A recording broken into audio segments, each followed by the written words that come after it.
Hey, it's Jen Mack, Lady of the Mind. Welcome to Life Mastery Decoded, where I help you decode the struggles in your life in the areas of health, wealth, relationships, and spirituality with mind mastery, emotional management, and meditation. Welcome to today's podcast. Ladies, it's Jen Mack, Lady of the Mind. Welcome to today's podcast, where I hope I am finding you shifting your perspective. If you're not shifting your perspective, then it is my intention that in today's podcast, I give you one nugget of inspiration towards your transformation. Now, I'm going to go this one completely off the cuff. Normally, I take a few notes, I do a bunch of research, I do something to bring about my podcast and kind of align my thoughts. But this one I thought today would be good to go off the cuff. So I'm going to try to be as smooth and as transparent as I can. Most of the time I'm transparent, but I wanted to share something with you about perspective. I have talked about this a couple different times in a couple different episodes, and I find it to be one of the fastest and biggest shifts in personal development or personal growth or self-help or just spiritual growth. I find it to be so enticing. And here's how the thoughts go in my head as an example. So I don't want to tell you too much about the story, and only because I find the story to be rather boring but yet triggering, which is interesting.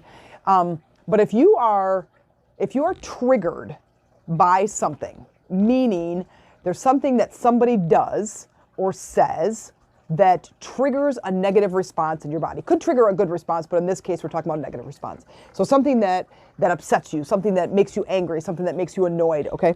And then when that person does that thing, typically what we do is we blame that person for doing that thing, right? Why do our kids leave the toilet seat up? Why do our husbands not put the cap back on the toothpaste? Why do people in traffic pull out in front of me like that? Why do people at work act like that? Whatever the thing is. And we all have them for whatever reason and we think, well, it makes us human. Well, it's not the part that makes us human. It's actually just stuck energy that is still in our system that I call like energy bruises, and somebody walked up and poked that bruise. So if you stand back far enough and you look at it from a very neutral perspective, you will see that it's actually quite humorous. Aggravating, of course, but still humorous. Because what happens is you have something stuck in your energy system, like a bruise. Something that happened 100 years ago in your body that made you upset about something, that created a belief in your mind that you're not good enough, smart enough, pretty enough, rich enough, whatever. And then now as an adult, you've carried this thing along for 1,000 years.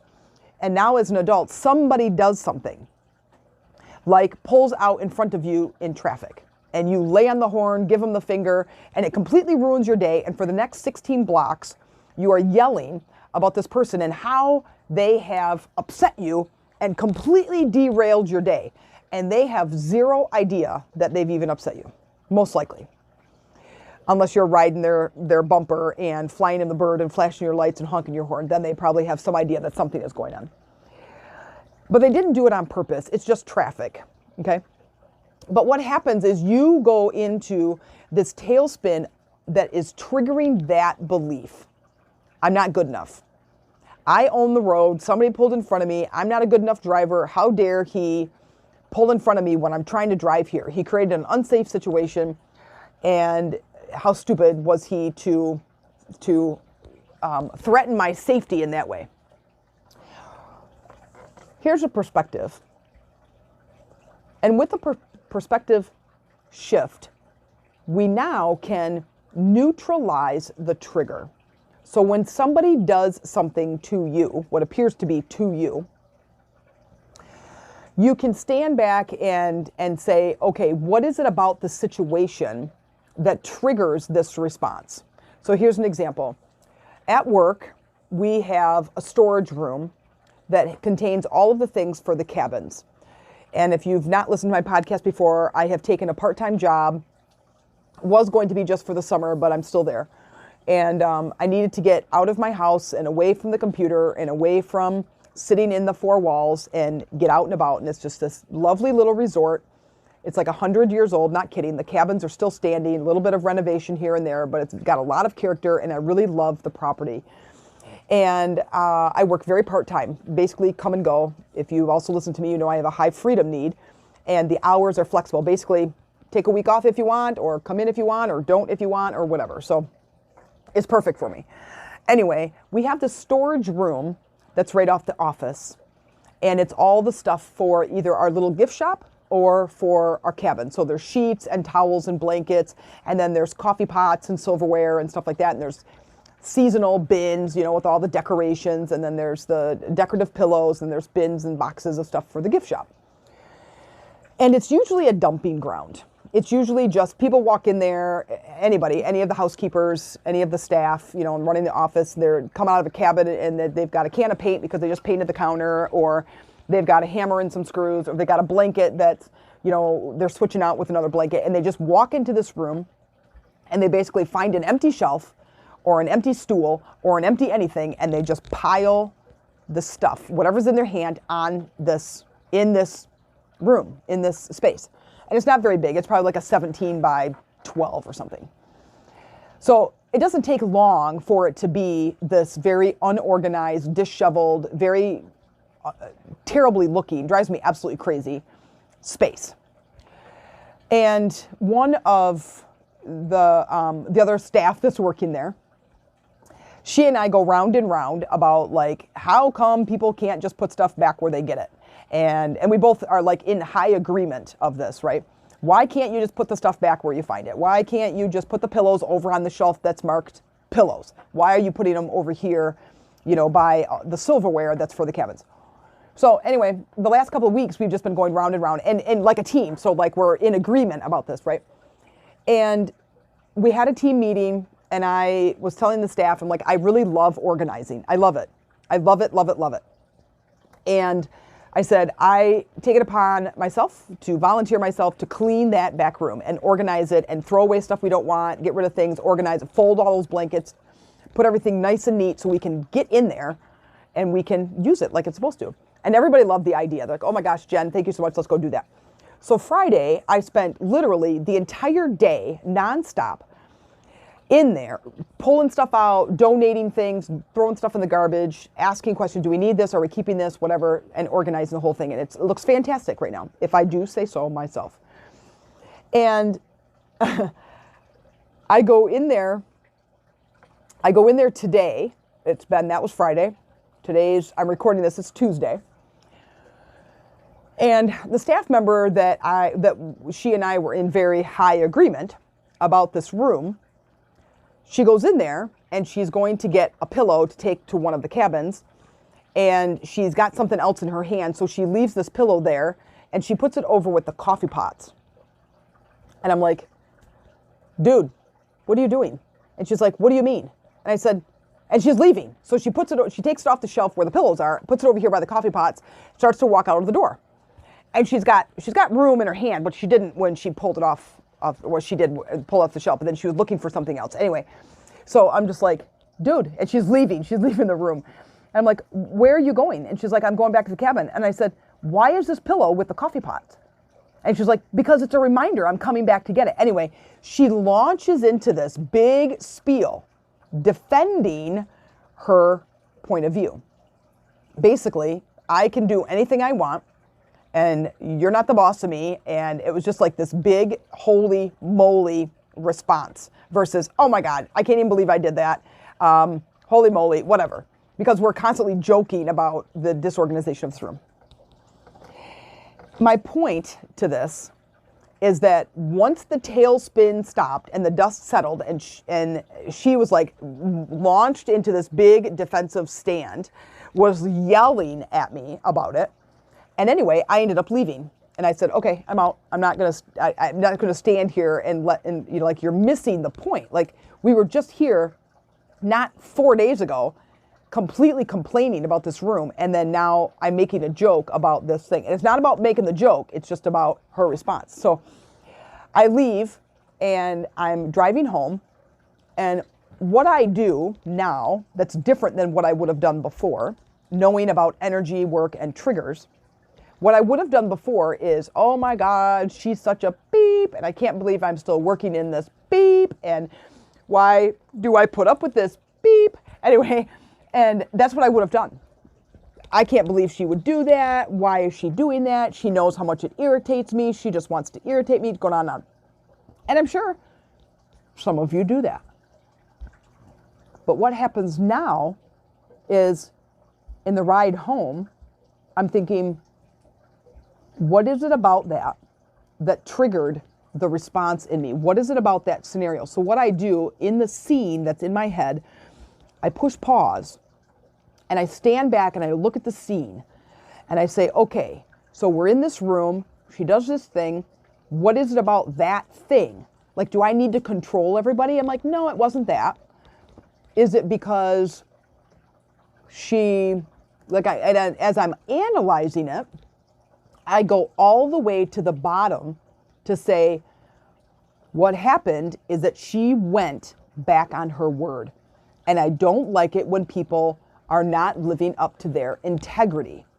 So she was in agreement with me about people who just throw stuff in this room and don't take 5 seconds to put things away.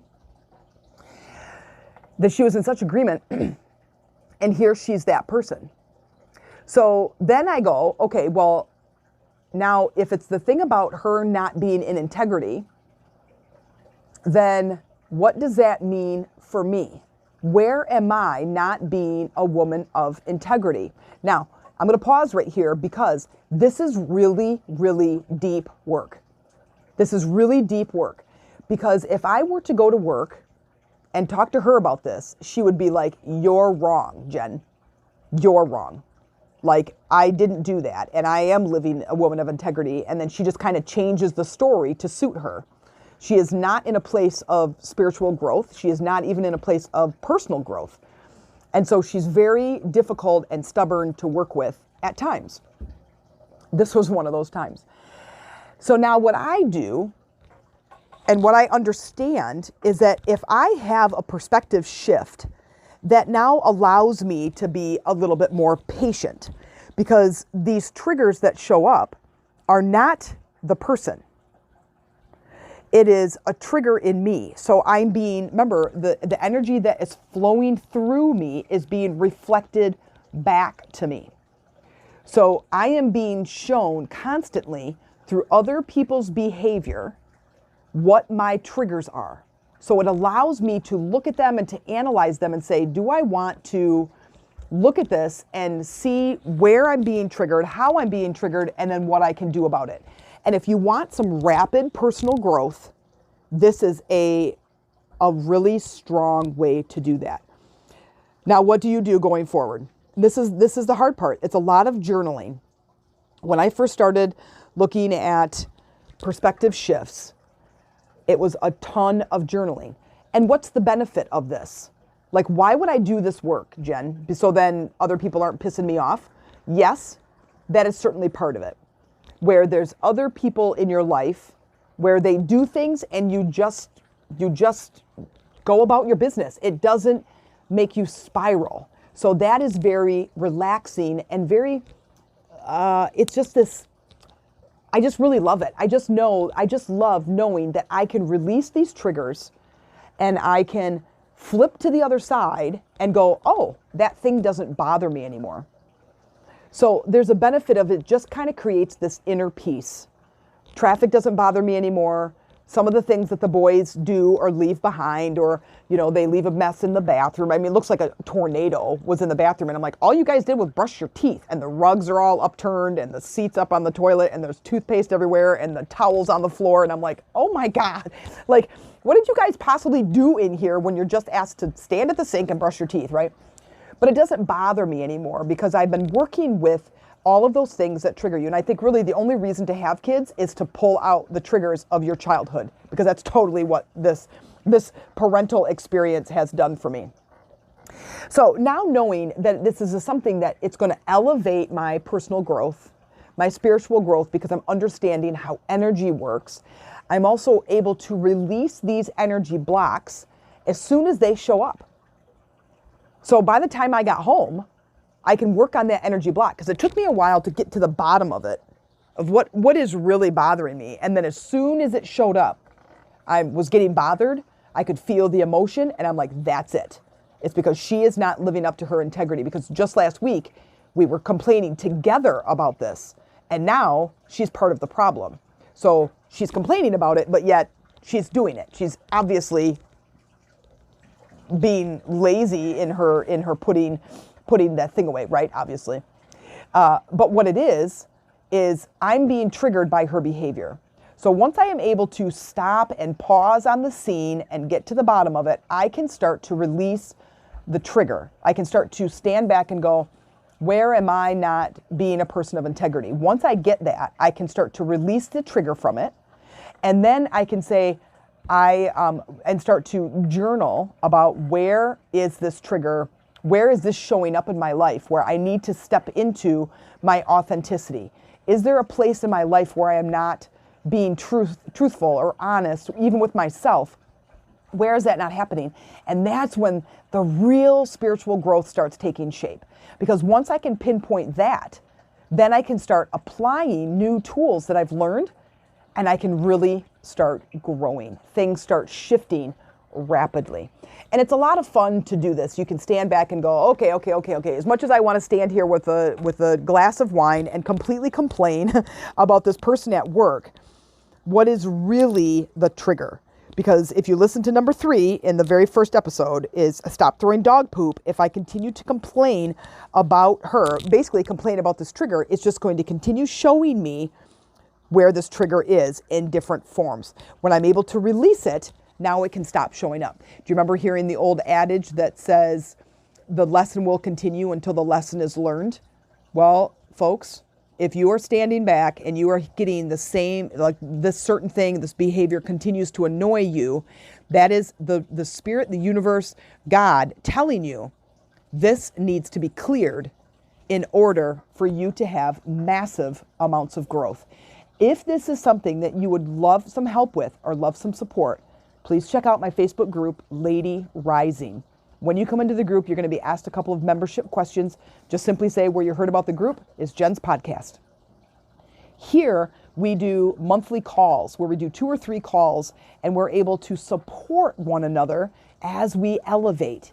Because as we continue to elevate in our personal lives, most of the people in our lives have no idea what we're doing and may or may not be enjoying this podcast as you are. So if you're still listening to this and you are not yet a part of our Lady Rising group, please go to Facebook, check out Lady Rising, and get the support you need for your spiritual journey. If you liked this episode, please share this with 3 of your friends. And if you like this episode and look forward to future episodes, please consider making a small monthly donation to help support this podcast. If you're looking for a community to join and have more access to me, then consider joining one of my communities. Chakras for Beginners is an energy-based community that is highly active and growing every day. Lady Rising is a sistership community where the focus is on spiritual support and empowerment. We hold monthly calls and talk about topics just as like today's episode. We also have an online store where we can meet your meditation and chakra needs with products for your journey. You can visit us at www.themeditationroomtc.com. Thank you for joining me and being a valued listener.